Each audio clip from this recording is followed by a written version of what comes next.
السلام علیکم ورحمۃ اللہ وبرکاتہ۔ بسم اللہ الرحمن الرحیم۔ تعلیم الاسلام مکمل 4 حصے تالیف حضرت علامہ مفتی کفایت اللہ رحمۃ اللہ علیہ۔ دوسرا حصہ چل رہا ہے۔ دوسرا حصہ میں 2 شعبے ہیں۔ پہلا شعبہ ہے تعلیم الایمان کا اور دوسرا شعبہ ہے تعلیم الاسلام کا۔ پہلے شعبے میں 7 عناوین ہیں، جس میں سے 5 عناوین ہو چکے ہیں۔ آج 6واں عنوان ہے، یعنی تقدیر کا بیان۔ صفحہ نمبر 30 پہ تقدیر کا بیان۔ سوال: تقدیر کسے کہتے ہیں؟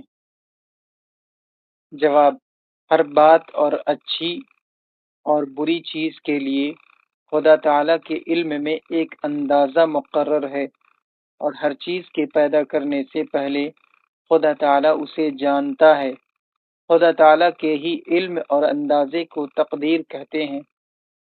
کوئی اچھی یا بری بات خدا تعالیٰ کے علم اور اندازے سے باہر نہیں۔ سوال: تقدیر کسے کہتے ہیں؟ جواب: ہر بات اور اچھی اور بری چیز کے لیے خدا تعالیٰ کے علم میں ایک اندازہ مقرر ہے، اور ہر چیز کے پیدا کرنے سے پہلے خدا تعالیٰ اسے جانتا ہے۔ خدا تعالیٰ کے ہی علم اور اندازے کو تقدیر کہتے ہیں۔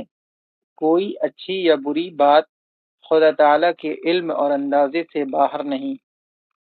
اس کلپ کے لیے اتنا ہی۔ جزاکم اللہ خیر الجزا۔ السلام علیکم ورحمۃ اللہ وبرکاتہ۔